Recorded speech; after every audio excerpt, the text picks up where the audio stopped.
아침 공복에 물 한 잔 마실 때 입안을 헹구고 마시라는 말 들어보셨나요? 이유는 박테리아 때문이라고 하시는데 그러실 필요 없습니다. 잘못된 정보입니다. 또한 물을 많이 마시면 무조건 건강해진다라고 생각하고 계시는 분들 많습니다. 이러한 정보도 잘못된 것입니다. 이런 기저질환이 있으신 분들은 물을 많이 마시면 큰일이 날 수 있습니다. 지금부터 말씀드리는 딱 3가지만 지키면 가장 간단하고 돈이 들지 않는 최고의 보약, 물 한 잔의 기적을 체험하실 수 있습니다. 안녕하세요. 현직 초등학교 영양교사가 알려드리는 건강 한 그릇입니다. 오늘 영상을 보시고 유익하다면 사랑하는 사람에게 영상을 공유하여 건강 한 그릇 대접해 보시길 바랍니다. 오늘의 주인공은 바로 물입니다. 우리 몸은 70%가 물로 이루어져 있습니다. 신기하게도 우리가 살고 있는 지구도 약 70%의 물로 이루어져 있습니다. 그래서 물이 생명의 근원이라고 합니다. 우리 몸속에 물이 딱 5%만 빠져도 의식이 없어지고 12%가 빠지면 사망에 이를 정도이지요. 그리고 물은 체온 유지를 위해 땀을 배출하기도 하고 몸에 남은 찌꺼기를 배출하여 우리 몸의 신진대사를 촉진합니다. 더불어 혈액을 만들 뿐만 아니라 우리가 매일 섭취하는 나트륨을 조절하거나 몸의 해독작용으로 신진대사가 자연적으로 작동될 수 있도록 합니다. 하지만 우리나라 사람들은 물을 많이 마시지 않는 것으로 유명합니다.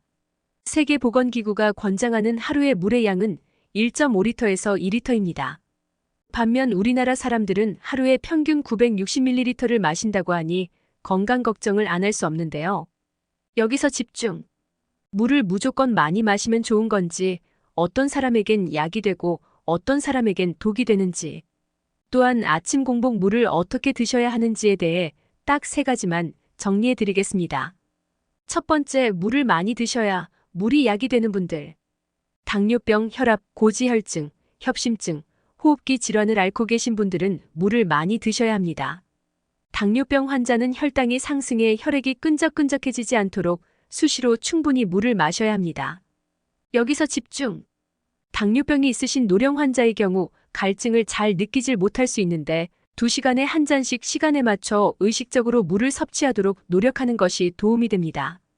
고지혈증이나 고혈압, 협심증이 있으신 경우도 마찬가지입니다. 혈액 속에 수분이 부족할 경우 혈전이나 콜레스테롤, 지방 등이 혈관벽에 쌓여 혈관을 더욱 좁게 만듭니다.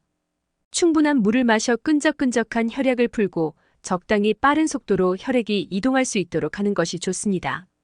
특히나 여기서 주목해야 할 것은 고지혈증, 고콜레스테롤 단계에서부터 물을 충분히 마시면 협심증 진행을 예방할 수 있다는 것입니다.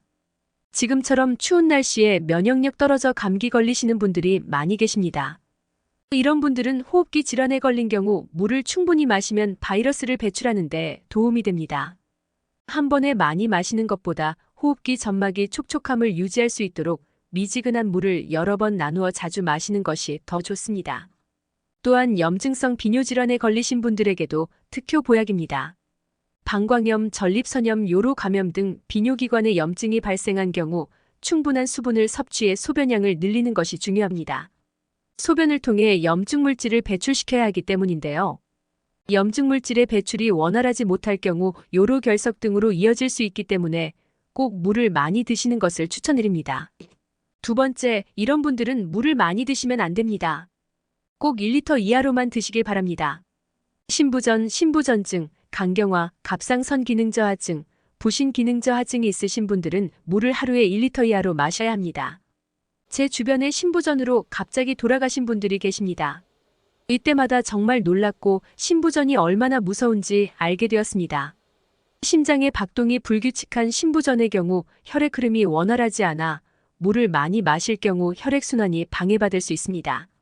수분으로 혈액량이 늘어나 혈관의 압력이 높아질 경우 상대적으로 압력이 낮은 폐나 뇌로 혈액이 침투해 부종이 발생할 수 있고 저나트륨 혈증이 일어날 수 있습니다. 그래서 하루에 1리터 드시는 것을 권장합니다. 신장은 몸속에 혈액을 투석해 소변을 만들어 내보냅니다. 이런 신장 기능이 떨어진 신부전증에서 물을 많이 마셔 혈액량이 많아지면 신장에 가해지는 부담이 늘어나 신장 기능이 더 빨리 악화될 수 있습니다. 특히 투석 치료가 필요한 중증신부전 환자의 경우 삼투압을 조절하는 알부민의 부족으로 복수가 찰 수 있어 절개 주의해야 하죠. 간경화이신 분들도 마찬가지입니다. 간 기능이 떨어지면 체내 삼투압을 유지하는 알부민이 간에서 합성되지 못합니다. 때문에 물이 체내로 흡수되지 못하고 배의 복수로 차오를 수 있으니 조금씩 자주 마시되 총 음수량이 하루 1리터 이상 되지 않도록 절대 주의해야 합니다. 갑상선 기능 저하증과 부신 기능 저하증을 앓고 계신 분들 계실까요? 갑상선 호르몬은 몸의 체온 유지, 노폐물 배출, 소화 조절, 세포 성장 등 수많은 대사에 관여합니다. 갑상선 기능이 떨어지는 저하증이 심할 경우 노폐물 배출에 어려울 수 있죠. 심할 경우 저나트륨 혈증이 유발될 수도 있으니 꼭 주의하셔야 합니다. 부신피질에서 생성되는 알도스테론 호르몬은 체내 나트륨을 재흡수하고 칼륨이온을 배출시켜 몸속의 염분과 수분 조절을 맞추는 역할을 합니다. 부신 기능 저하증은 알도스테론의 생성이 과도하게 이루어져 수분과 나트륨의 균형이 깨어질 수 있습니다. 이때 물을 많이 마시면 전신부종이 나타날 수 있으므로 주의해야 합니다. 지금 말씀드린 질환을 갖고 계신 분들은 꼭 확인하시길 바랍니다.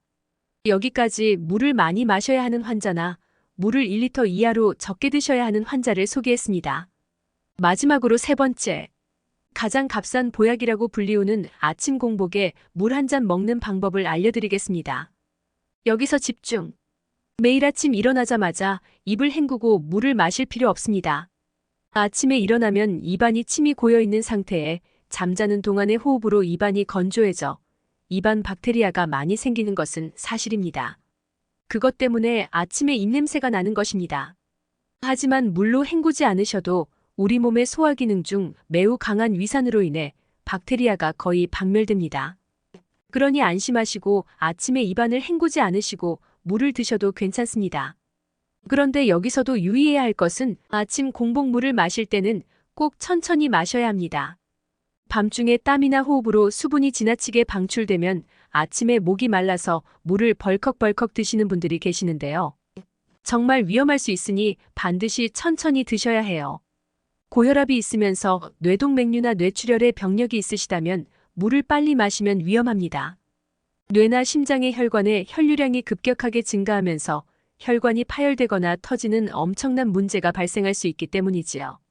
또한 급격한 체내 수분 증가는 엄청난 두통을 유발할 수 있는데요. 물을 너무 많이 드시면 체내의 세포 내 염분 농도가 급격히 낮아지고 수분 농도는 높아지게 되지요. 그 결과 세포가 땡땡하게 부풀게 되고 뇌세포가 부을 경우 두개골의 압력을 높여서 두통과 호흡 곤란을 불러올 수 있습니다.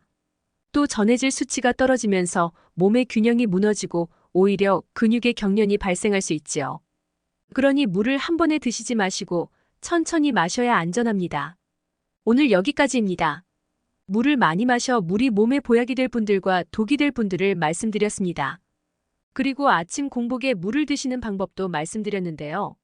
알려드린 내용 꼭 기억하셔서 건강하고 행복한 인생 만드시길 기원하겠습니다. 오늘 영상을 보시고 유익하셨다면 영상 공유로 사랑하는 사람에게 건강 한 그릇 대접해 보시길 바라겠습니다. 그리고 구독과 좋아요, 알림 설정까지 해놓으시면 최신의 정보를 가장 빠르게 받아보실 수 있습니다.